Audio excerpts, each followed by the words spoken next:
saber que somos parte de la iglesia triunfante.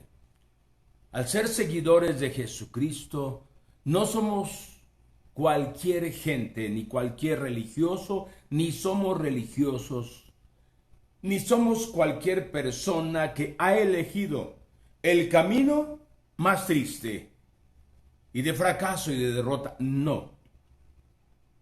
El elegir aceptar a Jesucristo nos hizo entrar a un reino glorioso.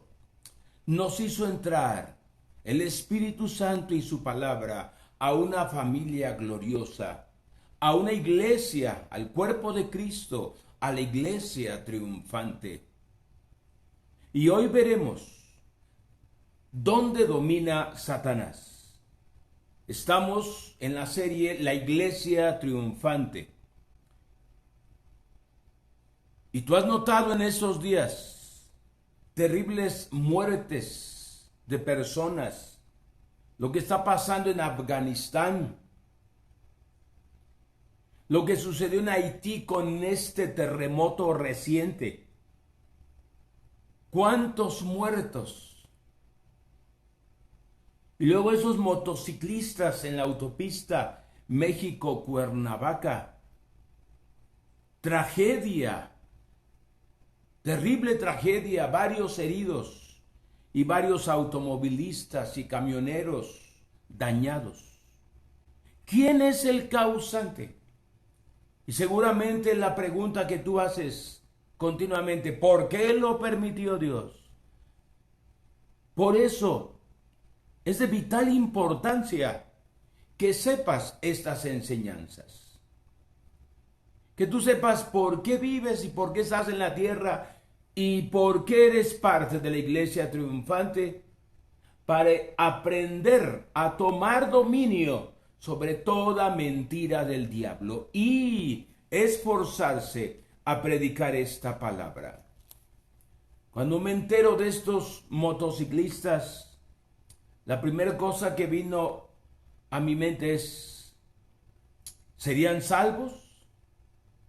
¿Serían pecadores? Y cuando un joven o una jovencita muere sin Cristo, se va a la perdición eterna. Eso es lo que quiere Satanás. Por eso él es el causante de todo esto. No nada más para echar a perder las personas en esta tierra, sino echarlas a perder por toda la eternidad. Si tú eres un cristiano, una cristiana, y vas a tu iglesia, sigue yendo a tu iglesia, sé fiel en tu congregación, sé fiel a tu pastor, pero debes de saber que eres parte del cuerpo de Cristo, que es una iglesia triunfante. Necesitas saber esto.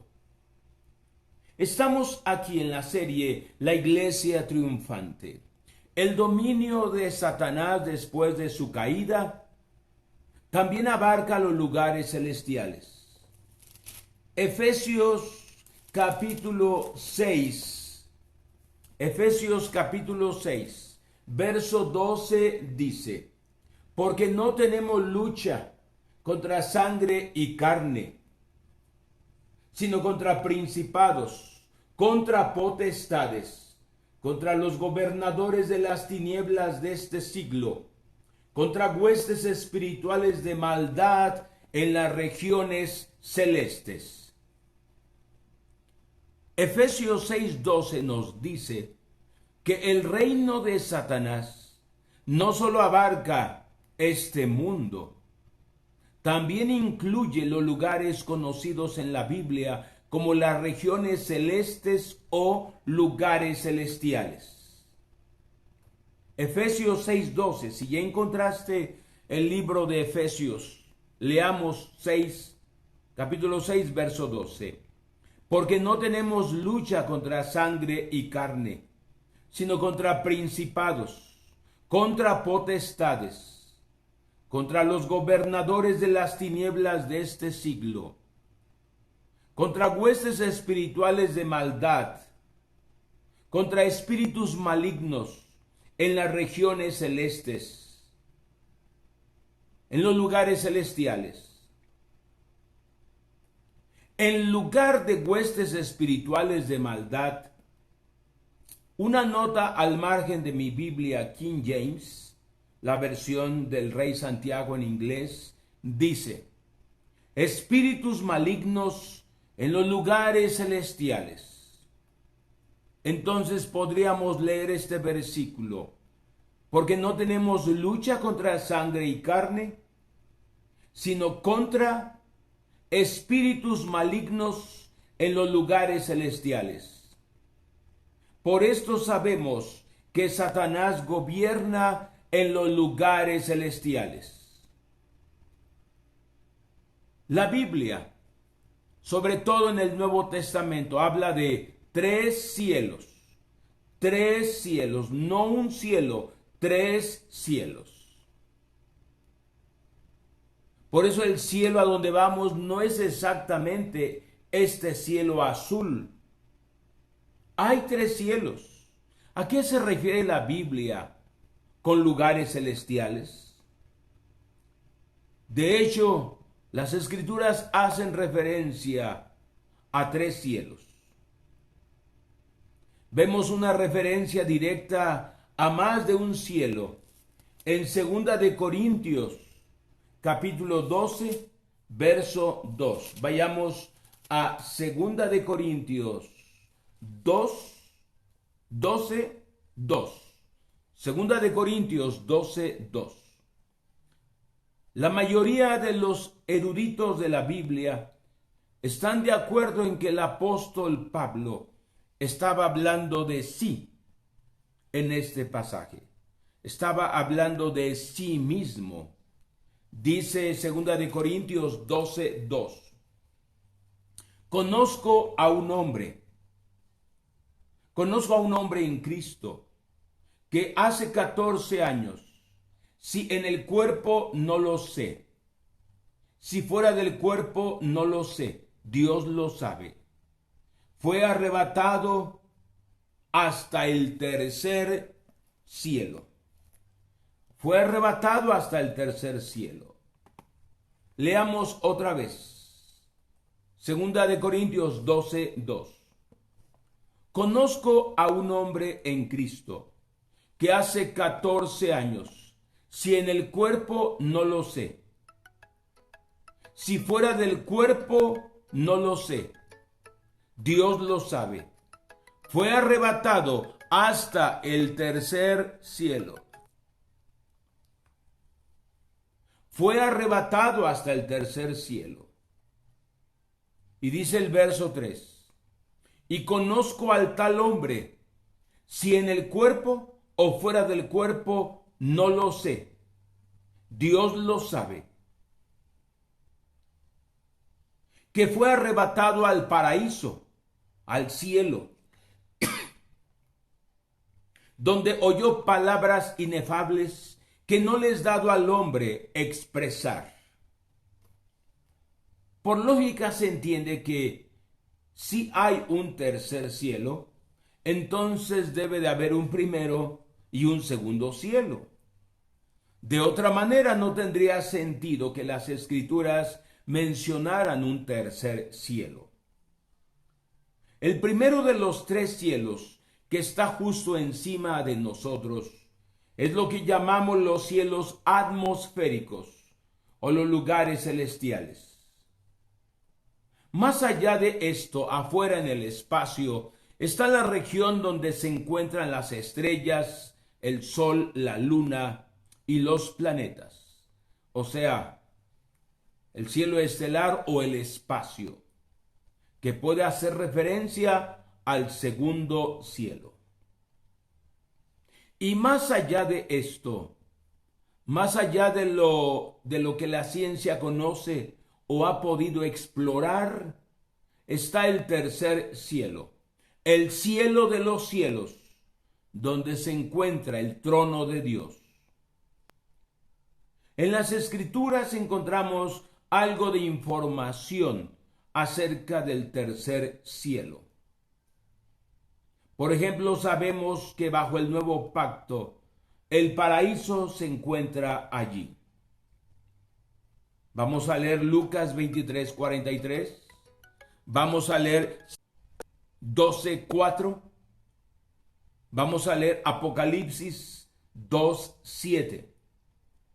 Sabemos que Jesucristo está en el cielo a la diestra de Dios, como dice Marcos 16:19, Hebreos 1:3 y Hebreos 4:14. También la Biblia dice que Jesucristo está preparando un lugar para los cristianos y cristianas en el cielo, como dice Juan, capítulo 14, verso 2. En la casa de mi Padre, el cielo, muchas moradas hay. Si así no fuera, yo se los hubiera dicho. Voy pues a preparar lugar para ustedes. Sabemos que bajo el nuevo pacto, el paraíso se encuentra allí. Vayamos a San Lucas, capítulo 23, verso 43. San Lucas 23, 43. Dice: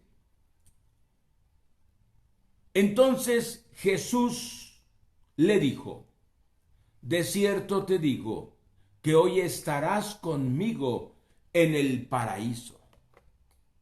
Segunda de Corintios 12:4. Acabamos de leer y vamos a leer otra vez. Ahora en el versículo número 4, por favor. 12 en el verso 4. Que fue arrebatado al paraíso, donde oyó palabras inefables que no les dado al hombre expresar.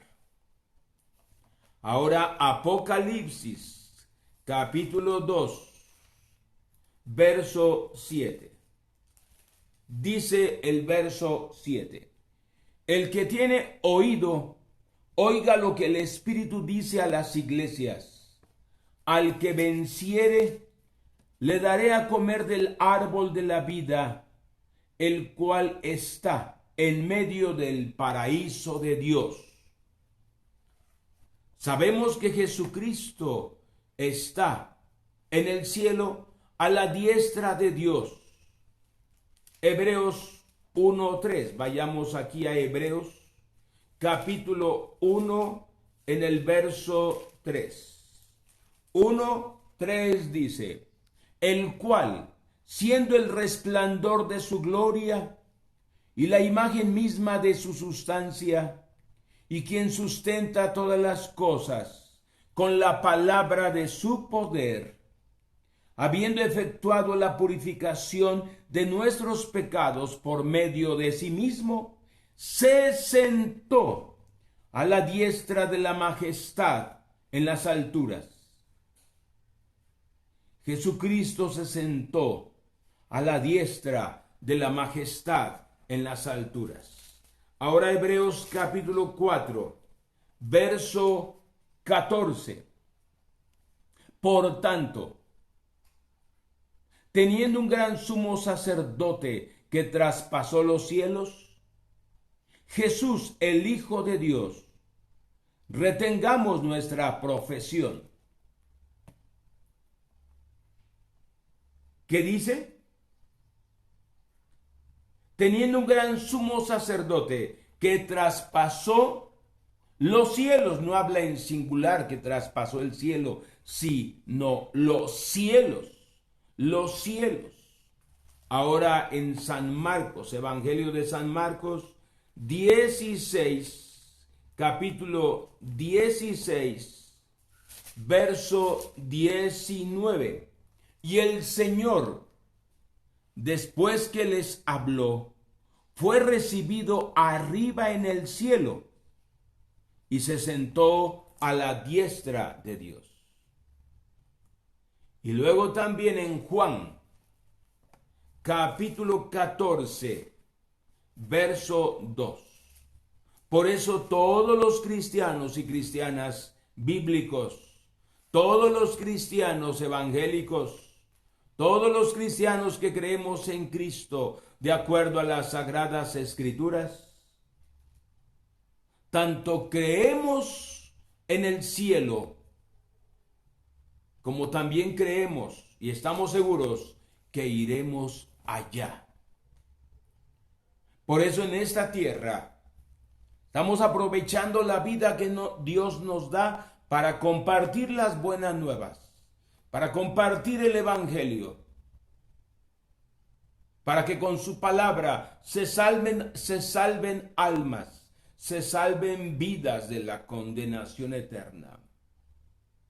Aprovecha tu vida, porque vas a ir al cielo al ser seguidor de Jesucristo. Hoy es tu oportunidad de hacer muchas cosas para que alcances a mucha gente y también vaya al cielo juntamente contigo.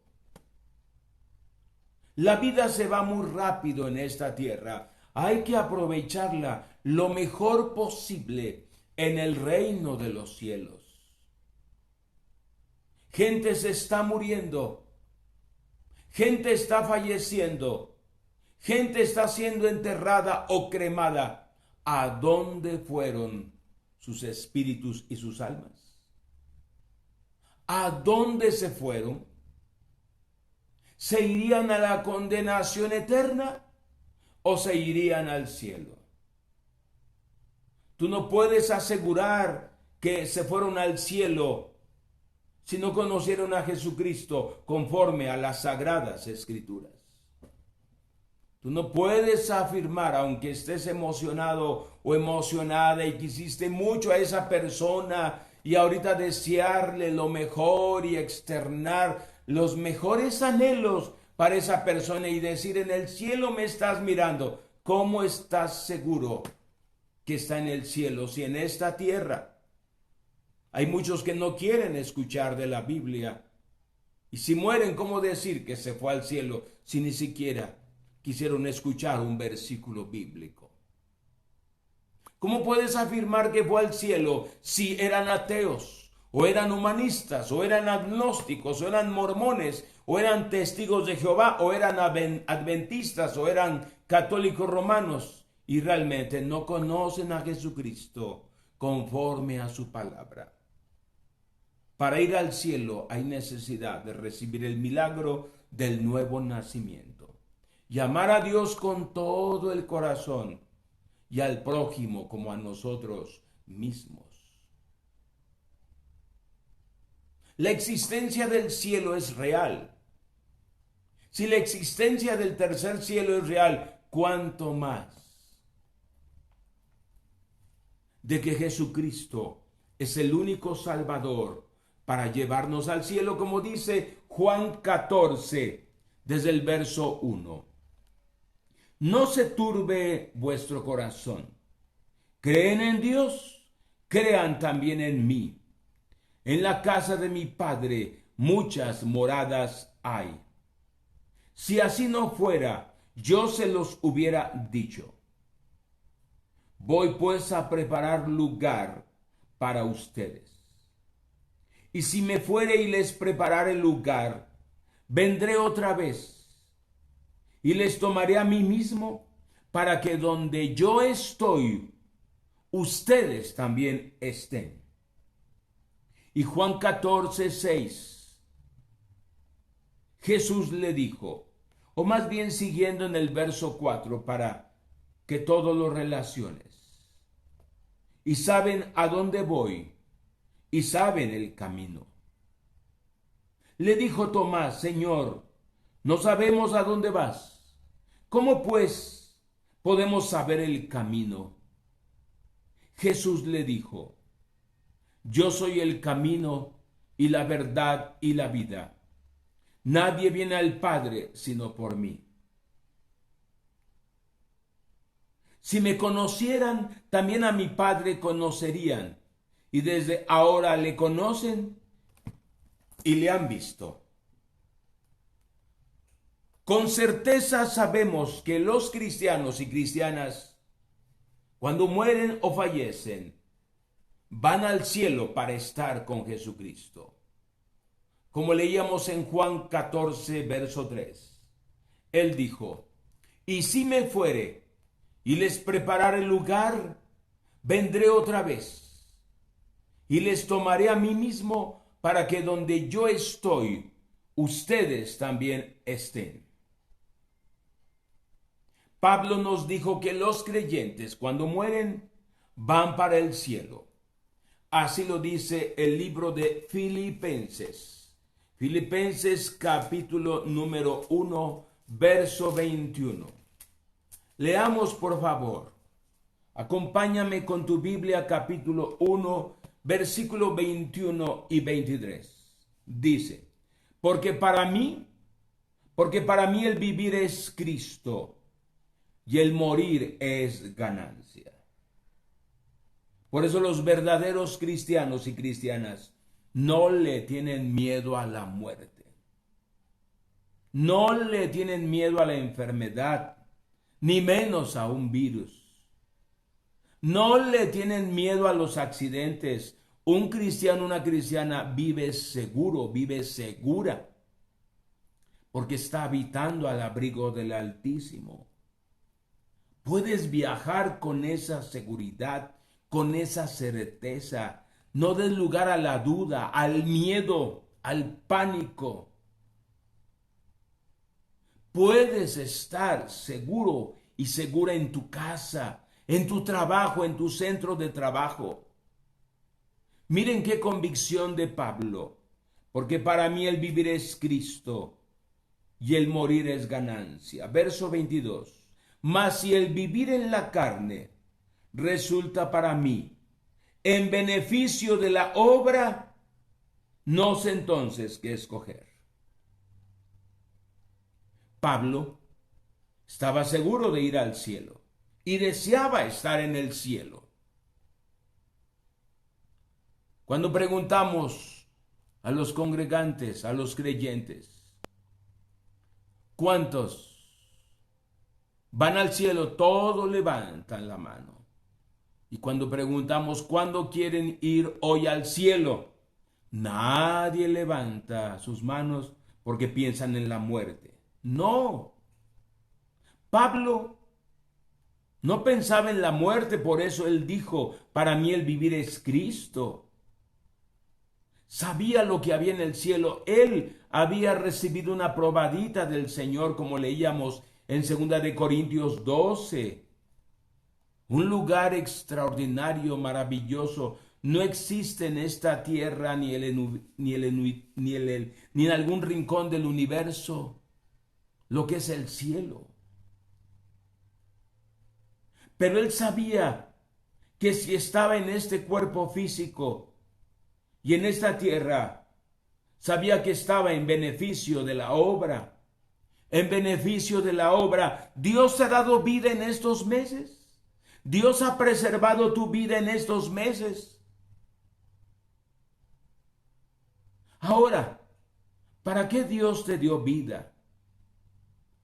Para seguir viviendo como siempre vives en lo material, en lo terrenal, alcanzando tus metas terrenales, consiguiendo cosas y metas terrenales. Si Él te dio vida, es en beneficio de su obra. Yo creo que de ustedes van a salir pastores, pastoras, misioneros, misioneras, predicadores, predicadoras. De ustedes van a salir personas para fundar casas hogar, asilos de ancianos, centros de rehabilitación, clínicas de la palabra. Yo creo que de ustedes van a salir personas para ir y visitar hogares, visitar fraccionamientos, colonias, pueblos, y sembrar la semilla de la palabra de Dios, porque esta vida se va rápido, tu vida física se va rápido. Y sí, quieres ir al cielo, pero cuando estás en el cielo ya no vas a poder hacer las cosas en Cristo que ahorita puedes hacer. Por eso dice el verso 21 más, si el vivir en la carne resulta para mí en beneficio de la obra, no sé entonces qué escoger. Porque de ambas cosas estoy puesto en estrecho, teniendo deseo de partir y estar con Cristo, lo cual es muchísimo, muchísimo mejor. ¿Qué son los lugares celestiales o las regiones celestes?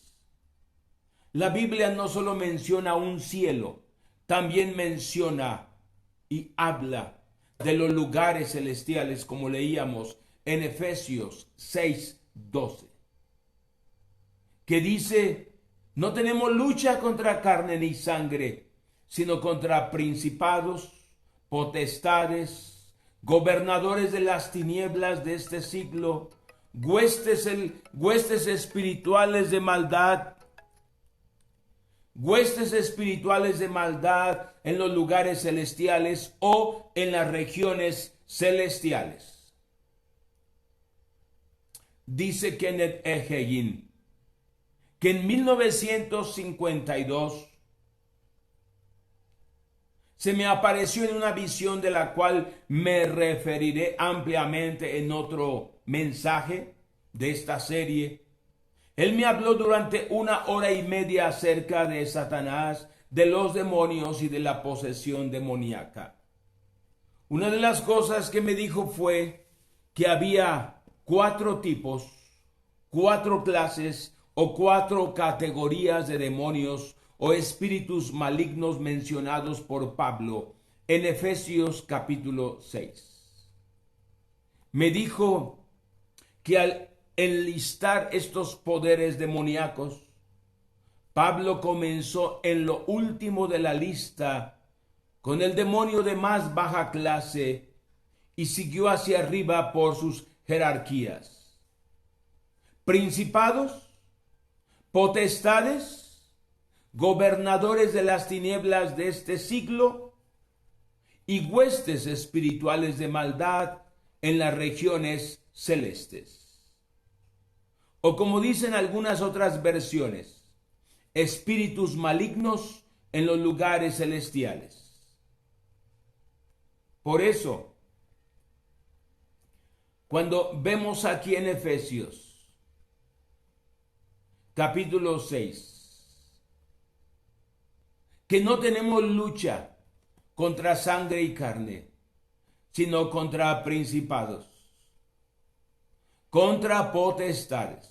Leamos otra vez Efesios capítulo 6, verso 12. Porque no tenemos lucha contra sangre y carne, sino contra principados, contra potestades, contra los gobernadores de las tinieblas de este siglo, contra huestes espirituales de maldad en las regiones celestes. En esta lista están ordenados por su rango o jerarquía, desde el mayor hasta el menor en poder, con algo de explicación acerca de su jerarquía. 1. Espíritus malignos o huestes espirituales de maldad en las regiones celestes. Esta es la clase más alta que existe en los lugares celestiales, no en esta tierra. 2. Gobernadores de las tinieblas de este siglo. Es la clase más alta de demonios con la que tienen que tratar los cristianos y cristianas en la tierra, en esta tierra. 3. Potestades. Es la siguiente clase o categoría. Son dominados y reciben órdenes de los gobernadores de las tinieblas de este siglo. Y 4. Jerarquía o categoría de demonios. Principados. Es la clase más baja. Son gobernados y dominados por las otras clases o categorías y no piensan mucho por cuenta propia. Creo que tenemos respaldo bíblico para creer que las 3 primeras clases de demonios y espíritus malignos, esto es, los principados, potestades y los gobernadores de las tinieblas de este siglo, se encuentran en el primer cielo, que es el aire y los cielos atmosféricos justo arriba de nosotros. Es el lugar donde habitan los demonios, pues la Biblia llama a Satanás en Efesios 2:2, el príncipe de la potestad del aire. Ese es su dominio. Tú no los puedes ver. Sin embargo, están allí y pueden dominar y gobernar a cualquiera en la tierra que se los permita. Más allá de la atmósfera o el aire, en el espacio, en los cielos estelares donde están las estrellas y los planetas, se encuentra el segundo cielo.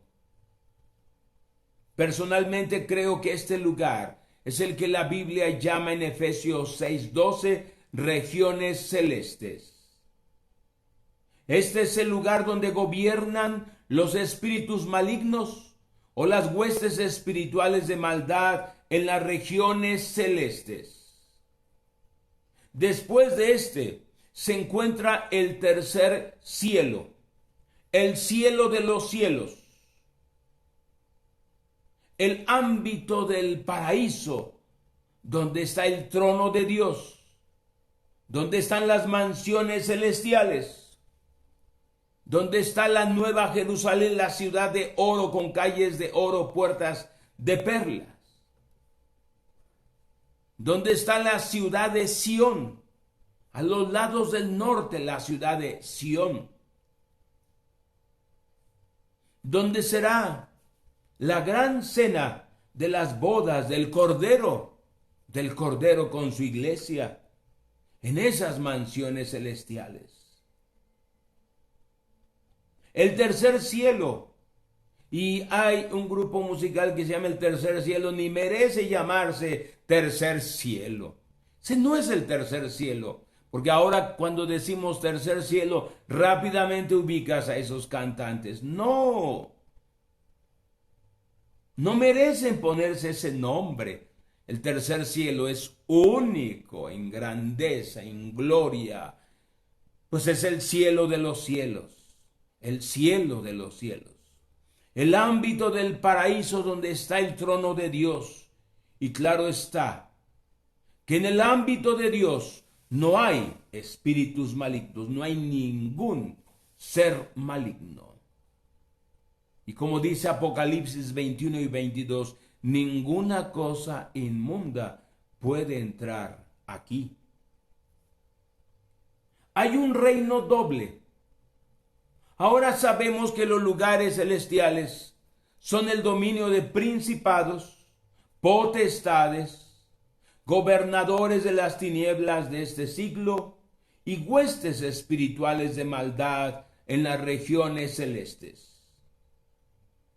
Y cuando tú entiendes que Adán, el primer hombre, entregó su dominio al diablo, es más fácil comprender algo que vemos en las Escrituras: un reino doble. El reino doble se refiere a un gobierno maligno en los lugares celestiales que afecta la vida de los hombres sobre esta tierra. Tú ya estás viendo lo de Afganistán, lo del terremoto en Haití de 7.2, lo del magnicidio de su presidente en julio, lo del terremoto allí mismo hace algunos años, los destrozos de los huracanes en la costa de los Estados Unidos con el Golfo de México, los destrozos de los tifones allá en el Asia. Y seguramente, como no sabes esto, quizá ya has escuchado esta enseñanza, pero no te ha caído el 20. Y otros para nada han escuchado y han leído estas escrituras. El reino doble se refiere a un gobierno maligno en los lugares celestiales que afecta la vida de los hombres y mujeres sobre esta tierra. ¿De dónde vino ese virus maligno COVID-19?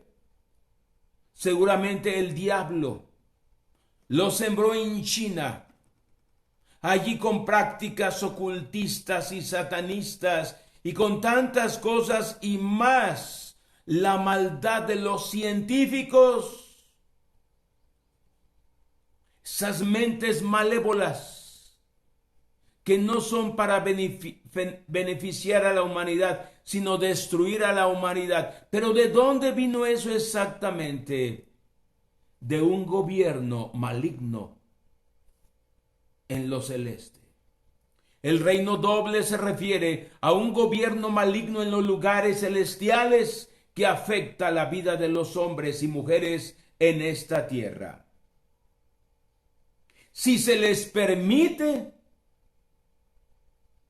como muchos cristianos lo están permitiendo, pues gracias a Dios podemos recibir esto porque Dios lo manda, porque Dios nos quiere enseñar, porque Dios nos está probando, porque Dios nos metió en este proceso.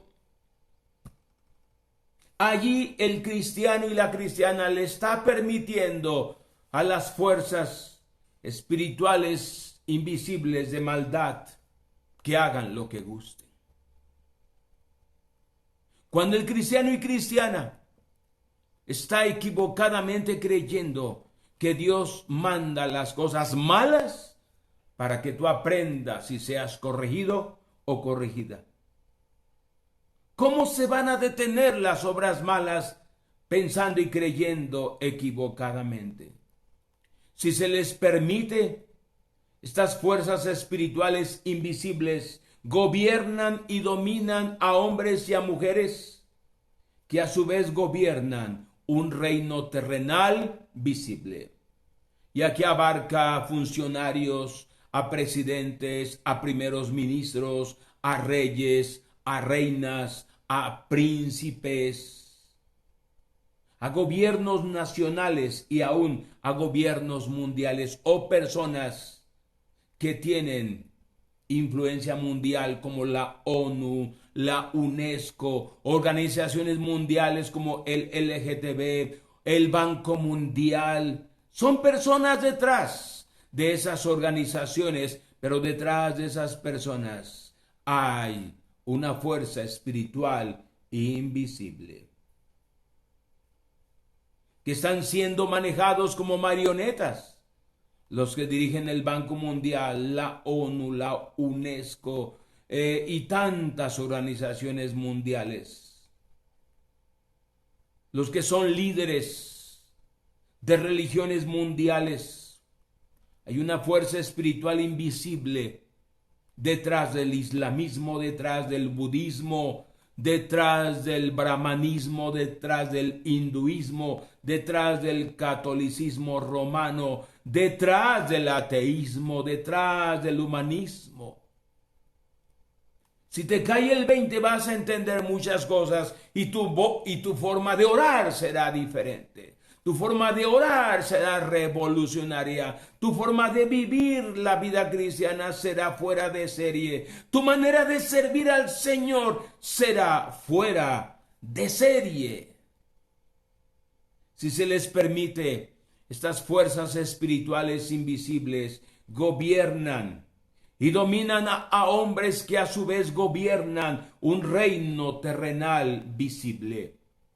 Se nos dice en Efesios 6 que no estamos tratando con carne ni sangre. No estamos tratando sencillamente con la naturaleza y personalidad de los hombres en esta tierra. La Biblia nos dice que estamos tratando con entidades espirituales que gobiernan en los lugares celestiales. De esta manera, el reino doble hace referencia a un gobierno en esta tierra liderado por hombres o mujeres que de hecho son dominados e influenciados por gobernadores espirituales en los lugares celestiales. Y este ejemplo está en Daniel, el libro de Daniel, capítulo 10. Ahí está claramente escrito por el Espíritu Santo. En las Escrituras, en las Sagradas Escrituras, vemos ejemplos de este reino doble.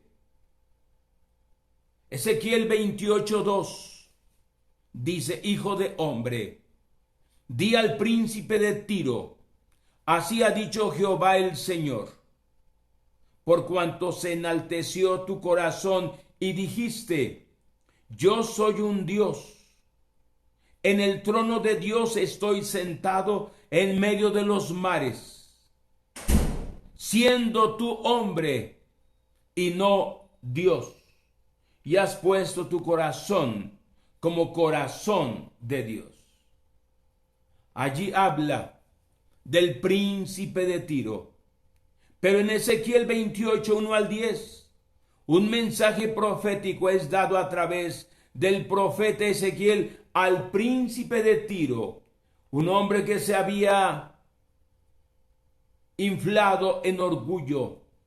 Sabemos que esto hace referencia a un príncipe real de Tiro que gobernaba un reino, pues Dios dijo: siendo tú hombre. Ezequiel 28:2. Los ángeles y espíritus malignos no son hombres, no son seres humanos. Por esta razón, este príncipe de Tiro era un hombre que en ese tiempo gobernaba un reino en esta tierra.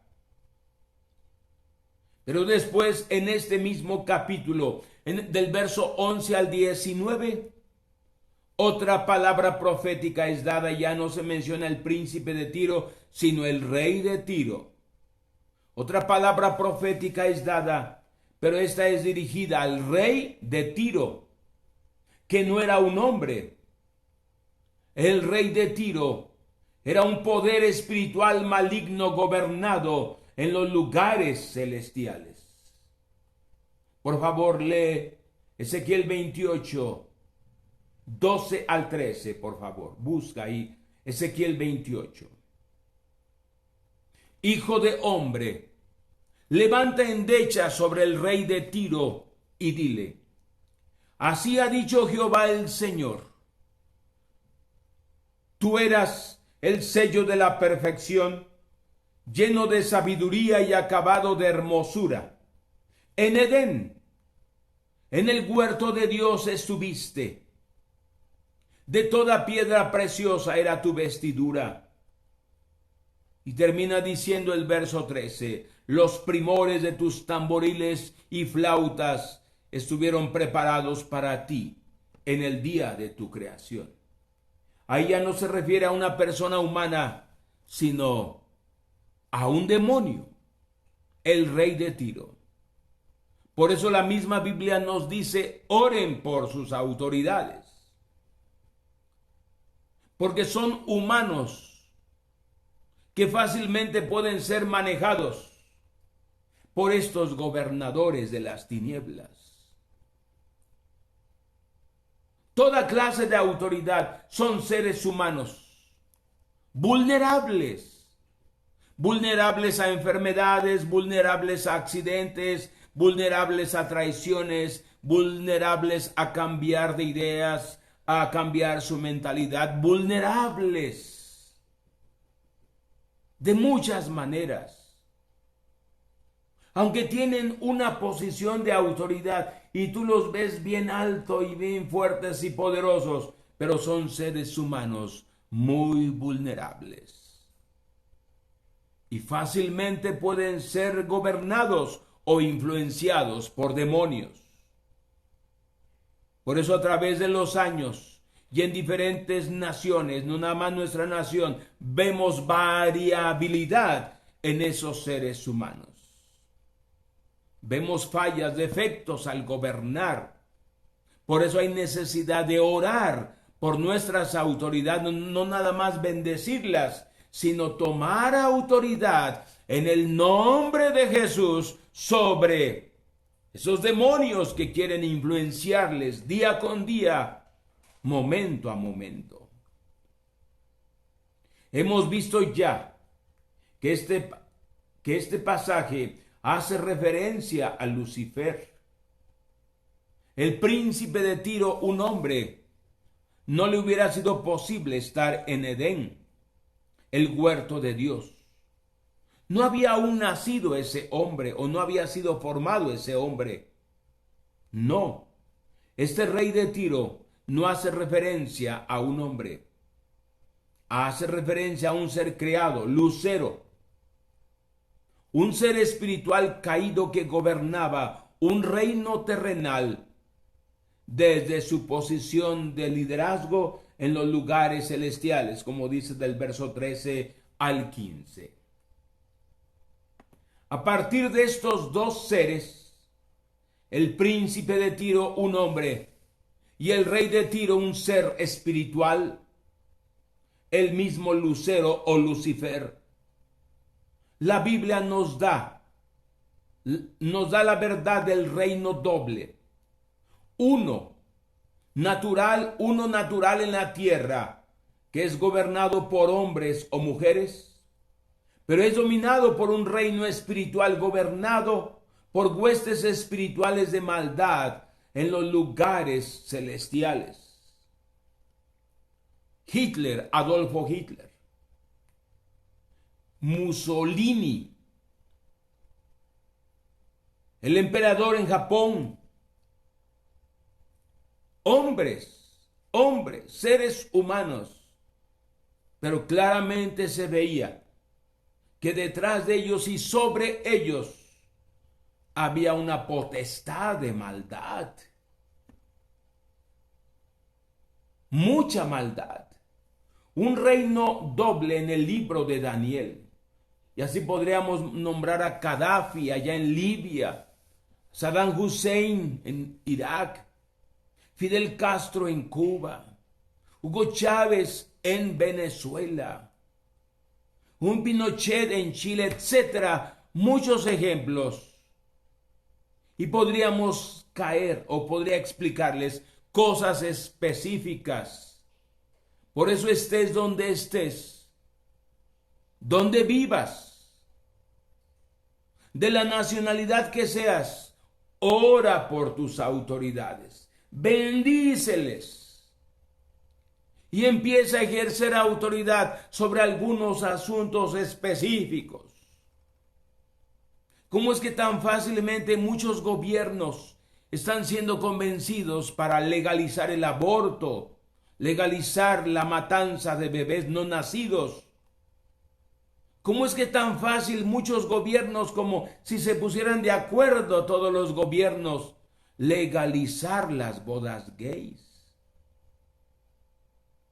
¿Cómo es posible que, como si se pusieran de acuerdo varios gobiernos en diferentes continentes y diferentes naciones de diferentes trasfondos, legalizar las drogas, legalizar el adulterio, legalizar la pedofilia o la pederastía, legalizar la eutanasia, etcétera y etcétera?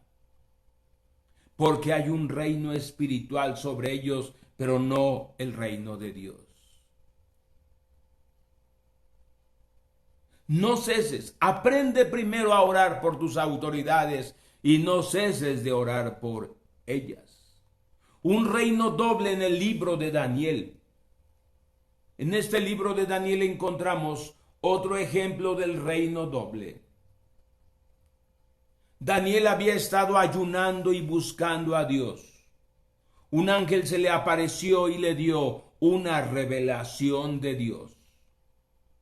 Entonces me dijo: Daniel, estamos ahí en Daniel, en el capítulo 10, versos 12 y 13. Entonces me dijo: Daniel, no temas, porque desde el primer día que dispusiste tu corazón a entender y a humillarte en la presencia de tu Dios, fueron oídas tus palabras, y a causa de tus palabras yo he venido. Mas el príncipe del reino de Persia se me opuso durante 21 días. Pero he aquí Miguel, uno de los principales príncipes, vino para ayudarme y quedé allí con los reyes de Persia. El príncipe de Persia, un gobernador maligno en los lugares celestiales, se opuso al ángel de Dios en los lugares celestiales para evitar que éste llevara el mensaje de Dios a Daniel. Aunque el ángel venía con el mensaje desde el primer día que Daniel comenzó a hacer oraciones y súplicas, el ángel dijo en Daniel 10:13, el príncipe del reino de Persia se me opuso. El ángel estaba hablando acerca de una batalla que tomó lugar en el mundo espiritual, en los lugares celestiales. El ángel no se refería a la oposición de un hombre viviendo sobre esta tierra, sino a un gobernador maligno en los lugares celestiales. En esta tierra estaba el reino físico de Persia, con un príncipe humano a la cabeza. Pero justo encima de ese reino, en los lugares celestiales, había un reino espiritual de las tinieblas que también se llamaba el reino de Persia. Este reino espiritual era gobernado por un espíritu maligno llamado el príncipe de Persia, y este dominaba el gobierno terrenal de Persia. De modo que esta escritura hace referencia a un ser espiritual en los lugares celestiales que gobernaba una región en esta tierra a través de hombres que se habían entregado a él. ¿Por qué no quería este espíritu maligno que el ángel llegara a Daniel con el mensaje de Dios? Por la misma razón por la cual los espíritus malignos no quieren que el mensaje de Dios llegue hoy a las personas, el mensaje de salvación, el mensaje de redención, el mensaje de nuestro Señor Jesucristo como el Salvador de sus almas para darles vida eterna, etc. Hoy en día y a través de los siglos y años, gobiernos físicos en este mundo se han opuesto a la Biblia. Reinos, emperadores, emperadoras, reinas, como la reina Isabel la Católica, con la Santa Inquisición. Y así podemos ver gobiernos a través de los siglos y de los años que se han opuesto. ¿Te has puesto a preguntar por qué no se lee la Biblia en las escuelas? En los kinders, en las primarias, en las secundarias, en las preparatorias. ¿Por qué mejor se leen otros libros y totalmente opuestos a la Biblia? ¿Por qué no se lee la Biblia tanto en escuelas públicas como en escuelas privadas? Hay un porqué. Hay un porqué. Esos demonios detrás de las autoridades en cualquier país. Porque esto no nada más sucede en este país, en muchos países. ¿Por qué tanto odio a esta Biblia? ¿Por qué le restan importancia a la Biblia si es tan importante para un niño, para un jovencito, para un profesionista? Aquí está el que les puede dar el verdadero éxito y sobre todo la salvación eterna. Prepararlos en todas las áreas de su vida. Por la misma razón por la cual los espíritus malignos no quieren que el mensaje de Dios llegue hoy a las personas. Satanás y sus huestes no quieren que la voluntad de Dios sea conocida sobre esta tierra. Ninguna universidad tiene como libro de texto la Biblia. supuestamente las mejores universidades como la UNAM, el TEC de Monterrey, la UDLA en Puebla, la UDG en Guadalajara. Nadie, ninguna universidad, ni la náhuatl, ninguno tiene la Biblia como texto, como libro de texto en cada semestre. Ni siquiera para titularse, menos en la maestría y doctorado. ¿Por qué si es un libro lleno, altamente lleno de sabiduría y altamente lleno de inteligencia? ¿Por qué? Satanás y sus huestes no quieren que la voluntad de Dios sea conocida sobre esta tierra. Y por esta razón enceguece la mente de los hombres y de las mujeres para que no vean la verdad del Evangelio. Y vamos a terminar leyendo 2 de Corintios 4:4. ¿Te está cayendo el 20 en este momento? ¿Está habiendo luz en tu entendimiento? ¿Tu oración va a ser igual como siempre? Una oración muy tranquila, muy superficial y siempre repitiendo gracias Señor, gracias Señor. Ahora tu oración será de dominio espiritual. Tu oración será de dominio usando el nombre de Jesucristo y la unción y el poder del Espíritu Santo. Terminemos este tiempo leyendo 2 de Corintios 4:4, en los cuales el Dios de este siglo cegó el entendimiento de los incrédulos. Dios está con D minúscula. Dios de este siglo, otro nombre para Satanás. En los cuales el Dios de este siglo cegó el entendimiento de los incrédulos, para que no les resplandezca la luz del Evangelio de la gloria de Cristo, el cual es la imagen de Dios. Él ha estado cegando los entendimientos de diversas autoridades en lo político, en lo económico, en lo educativo, en lo social, en lo académico. Él ha estado cegando las mentes de muchas personas en autoridad o en supremacía.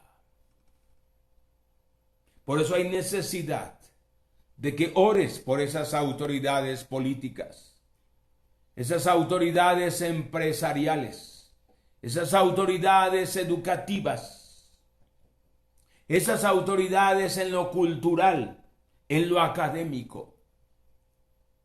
Quizás tú hasta ahorita no has orado por todos esos empresarios, dueños de grandes consorcios y que manejan y dominan a grandes sectores de una nación. Quizás tú no has orado por personas específicamente en la política, ya sea que sean notorios o no sean notorios o notorias en este momento. Quizás tú ni en cuenta de orar por líderes sociales, líderes que están influyendo a multitudes. Quizás tú ni siquiera sabes los nombres de personas que han influido en las ideologías en nuestro país. Hay varias corrientes ideológicas en nuestro país y en cada país. Quizás tú ni importancia le has dado a lo educativo, que también hay varias corrientes detrás. Detrás de cada escuela hay una corriente, detrás de cada escuela hay un objetivo y detrás de ese objetivo hay una fuerza espiritual de maldad. Sea en escuelas públicas o en escuelas particulares, muchos padres y muchas madres ni idea de lo que hay detrás de una escuela o de un centro educativo. Hoy en día hay escuelas mormonas, hay escuelas ruselistas o de los testigos de Jehová, hay escuelas adventistas, hay escuelas ateas, hay escuelas comunistas, hay escuelas católicas romanas, hay escuelas marxistas. en diferentes escuelas públicas y privadas. Y ahí es donde a nuestros niños y a nuestros jóvenes, directa o indirectamente, los encausan para que se enfríen en la vida cristiana o no le den toda la importancia a la Biblia y a la vida cristiana y nada más puedan combinar, y otros dejen a Jesucristo y se vayan al mundo. Segunda de Corintios 4:4 se ha cumplido de muchas maneras, pero el Dios de este siglo ha cegado el entendimiento de los incrédulos para que no les resplandezca la luz del Evangelio. Conoce a Jesucristo. Y cuando conoces a Jesucristo, alumbrará tu entendimiento con el nuevo nacimiento. Puedes decir conmigo esta oración: Señor Jesucristo, perdóname de todos mis pecados, de todas mis maldades y desobediencias. Renuncio en este momento a todo pecado de ocultismo, de ateísmo, de marxismo, de humanismo. Renuncio hoy a toda idea y a todo pensamiento opuesto a tu palabra. Perdóname, Señor, porque le he dado lugar a filosofías, a ideologías, a corrientes aún religiosas. Perdóname, Señor. En esa cruz moriste por mí y resucitaste al tercer día. Mi vida la rindo a ti completamente. Lléname de tu palabra y de tu Espíritu Santo, porque al tercer día resucitaste de los muertos, venciendo a la muerte, a Satanás y al pecado. Aquí está mi vida, Señor. Úsame como un instrumento para llevar tu palabra a mucha gente y que sus mentes y corazones sean alumbrados. Yo decido ser valiente para vivir la vida cristiana y decido ser valiente para llevar tu palabra a lugares donde no ha llegado. Amén. Miren cuántas cosas se aprenden con la Biblia, la palabra de Dios. Y aquí seguiremos cada día creciendo, aprendiendo y ejerciendo dominio sobre toda mentira de Satanás. En el nombre de Jesús, toda mentira de Satanás deja de agobiarte y deja de confundirte y deja de desanimarte. Toda mentira del diablo no prospera en tu vida. Ningún arma forjada contra ti prosperará. Jesucristo es tu Señor y Jesucristo es mi Señor. Me dio mucho gusto compartir contigo estas verdades y que aprendamos juntos. Estamos para bendecirte, para ayudarte, levantarte, animarte y que vayas adelante en tu vida, en tu familia, tu trabajo, tu carrera, en el nombre de Jesús.